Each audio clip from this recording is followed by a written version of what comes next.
So there's this old ancient Indian story about three blind men, and they're all trying to describe an elephant at the exact same time. The first blind man goes up, grabs a leg and the toe, starts feeling around and goes, man, this thing is like really scaly and like super thick. The second blind man walks up and gets like a wet trunk in his face and he's like, yo, what up, girl? And the third guy misses the elephant completely and starts walking in the wrong direction. He's like, guys, what are you even talking about? There's nothing even here. And then he trips and falls off a cliff. The point of this story, I believe, is that the elephant is life, and I'm gonna also say luck. And it's hard because it's like you, me, and your mom are all touching different parts of the elephant going, it's like this, no, it's like this. We're all just experiencing different parts of this animal. So I've got this one metaphor and a few stories that I think we can try to ground luck into something tangible. Keep this our little secret, but I think we can game the system a little bit, and hopefully we can make you just a little bit luckier in the future. So we gotta just start with the definition of luck. A force that brings good or bad fortune into one's life. Now, the force part of this definition is where everybody gets caught up. Some see it as blessings from God.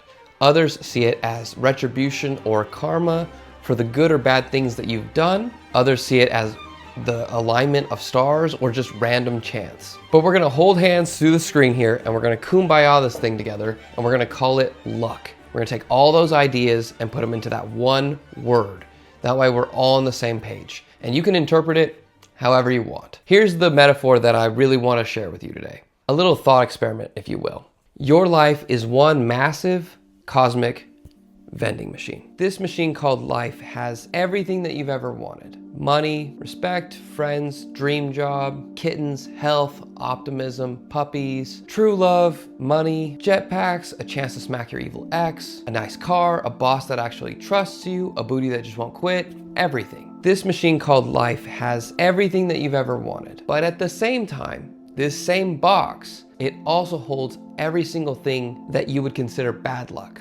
Sickness, death, betrayal, fart in your face, rent, bills, acne, poorly cooked chicken breast, passive-aggressive coworkers, pessimism, spiders, getting cut out of the will because you give Mima a little bit too much sass, IBS, the works. Everything that could possibly happen to you is in this one neon lit cosmic box. And every day you walk up to this machine without fail, you put your money into it and you type out the things that you hope will eventually fall into place for you. I consider the cash or the money time and energy. Let's say you went to the gym today and you probably went because you're hoping that by going you'll get a little bit healthier, maybe look a little sexy. That's what you spent part of your time and energy or your money on. The same idea applies if you go and spend time with friends, family, or pets. You're putting time and effort into those relationships and hoping you don't have to eat your terrible cooking alone. This all probably sounds fine so far, but this is life. So what's the catch?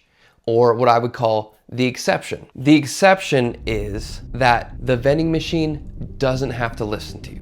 No matter how good you are at punching the buttons and putting the right cash into this machine, it will never come out exactly the way you asked for it. Sometimes, maybe even often, it's gonna feel like this machine is actively working against you or trying to give you the opposite of what you asked for. I know some people who've eaten healthy and exercised their whole life and then got cancer or died young of something completely unrelated. I know wholesome, beautiful, honest people who've been betrayed in their work life or their family life. And if for 1 second you think I'm gonna try to tell you why that is, you've got the wrong guy. That is so far above my pay grade. I'm just here to paint and make some jokes. Those are my qualifications. And the last part of this metaphor is whatever the vending machine spits out at the end of the day, hits the tray, this is your outcomes and or luck. And this is where things get interesting, and I think we can break it down into 3 pieces. Story number 1. This first one is short, but it's wild. Several years ago, I was given a carbon monoxide detector as like a gift in my first apartment. And I got it from someone I didn't even know that well. And I just threw it onto a shelf and it just sat there for a month. One day I realized it was sitting right next to the batteries and I just slapped some batteries in and then I hung the thing on a nail that was already in the wall. 3 nights later, all I remember at the beginning is just, I could barely hear anything, but I could feel my eardrums moving in my head. I feel like I could hear the detector in a fog, even though it was in the same room as me. And I tried to like sit up and move around, and I could only move just a little bit each direction. And then I realized that the only thing I could smell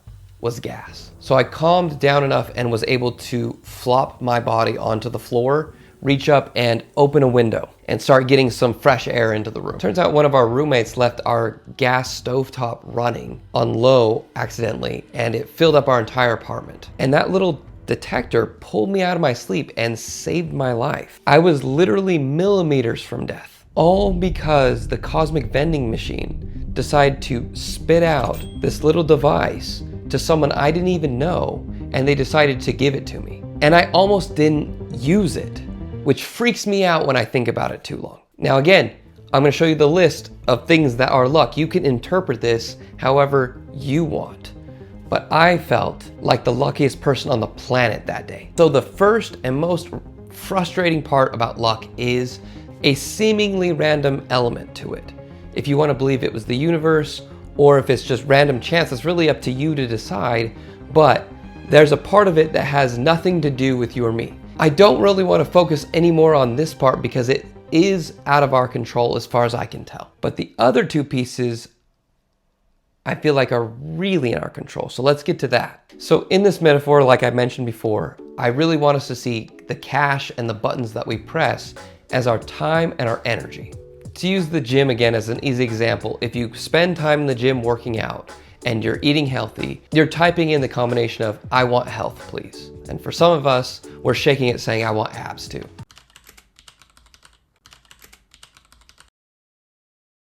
To use an opposite example, even if you lay in bed and do nothing all day, you're technically spending your metaphorical cash and punching in the buttons for different outcomes. Now, the first day you lay in bed and don't do anything, nothing probably happens. Unless a meteorite comes through your roof and smacks you in the face. You're the same person. But spend 2 weeks or a month in bed. Yikes! And tell me you don't look and feel completely different. Same with going to the gym or eating healthy for 2 weeks or a month. You're gonna look and feel completely different than the way you did at the beginning of the month. This is the second part of luck right here, is I believe that all the money you spend and all the buttons you push on the vending machine do pay out in the long term. With this second story, I'm gonna show you what I consider the ultimate example of this.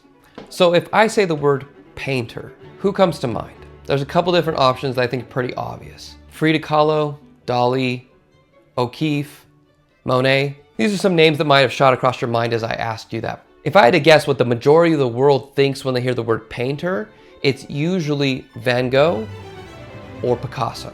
And I think I know partly why these two are the most famous. I would consider them the definition of opposites, and yet they're the most well-known artists out there. Okay, so Van Gogh, if we went just the bullet points of Van Gogh's life are, he was poor for the entire 37 years. Only sold one painting his entire life, didn't cover the costs to make it. Despised by the majority of people around him, died young at 37. Fame came to him 5 to 10 years, it's debatable, after his death. Picasso, again, polar opposite. Was finding success at 19, never hurt for money, rich for the majority of his life because of the success, lived to the old age of 91, famous for almost all of his life. But if you made a Venn diagram out of these things, there's one tiny little section that overlaps, and is that they were both prolific with their art. They put out art non-stop. We'll start with Van Gogh again. He only got to paint for 10 years, but he put out 3 paintings every single week for every week of those 10 years. And the last 2-ish months of his life, he put out a painting every single day or more. I don't know what you know about painting, but that is literally breakneck speed to put out that much artwork. And despite the fact that no one thought he was good. Picasso, it's been verified that he put out over 50,000 pieces of work over 78 years of his career. Some people say it's 100,000, but honestly, that sounds kind of like a myth. If you even just take the low end of 50,000, that's making 2 pieces of art every single day for 78 years in a row. Both were absolutely insane with the time that they'd been given. They literally were putting in their cash and pounding on the same combinations over and over and over on their vending machines. I want to be known for my art. I want to be an artist. I want to be known for my art. I want to be an artist. for years. And now they're like the most well-known artists I can think of. I hope I can convince you to spend a little more of your cash towards your dreams or your goals, despite the lack of outcomes. If you want to be a baker, you're gonna have to spend more time in the kitchen baking, if that's what you want. If you want to be a novelist, you're gonna have to spend more time sitting down and writing those things. I want you to really think about this. If you're not getting what you want out of life, you might have to start spending your cash, which is your energy or your time, in a more focused way. There's a good chance if you have a beautiful dream or a goal that you're gonna have to give it way more cash than you think, and you're gonna have to type in those buttons for that outcome for possibly years. And in the same vein, you might ask, why did Van Gogh get famous after his death, where Picasso got to like enjoy it for almost his entire life? Again, that's kind of the problem here, right? Is that's the random element that we said, just it's so far above my pay grade, I couldn't even begin to say why. If we've accepted that the machine doesn't listen to us and that there's a random element to all of our luck in life, and we're doing all that we can to put in our cash in a focused way and punch in the buttons of the, the outcomes that we want, the only thing left is accept what hits the chute at the bottom of the vending machine and decide, are we gonna be positive about it or negative about it? And I'll end this video with the last story. This whole video was sparked by something that happened to me that I felt in the moment was really unlucky. And it's about this wood canvas you've seen me paint on for this entire video.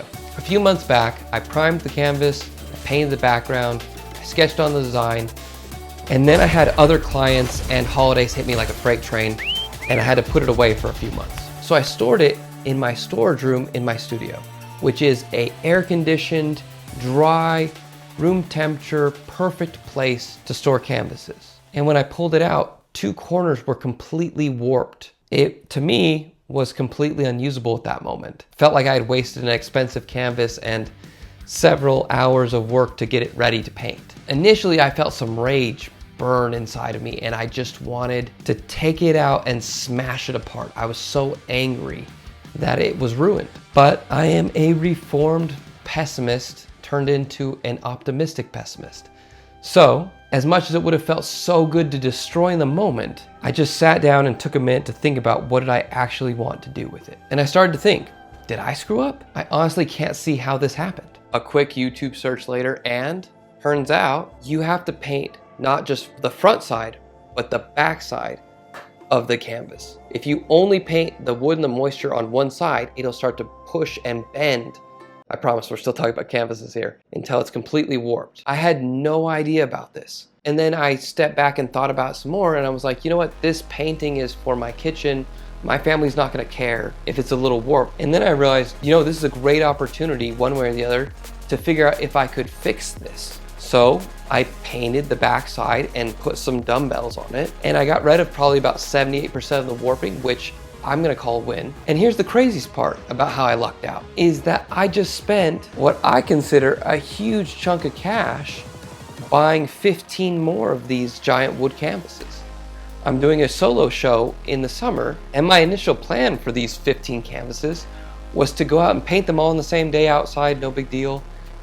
And every one of them would have eventually warped and been ruined. I would have warped over $1,000 worth of canvases in one day if the vending machine had not just kicked out a perfect puzzle for me to figure out right before I did that. It literally felt like the universe was putting its hand on my shoulder and was like, hey, don't do that. Make sure you paint both sides. Again, I felt incredibly lucky for that happening, but what initially looked like bad luck on the face of it. If I had let my anger win and I had destroyed the canvas because it was ruined, we wouldn't have this video. I wouldn't have this beautiful painting for my kitchen. And I'd probably be crying on a pile of canvases having no clue why they warped. Just remember this, your cosmic vending machine does not have to listen to you. But we can spend our time and our energy better, and we can be optimistic about whatever actually does come out of the vending machine until things start to pay off. I hope this helps.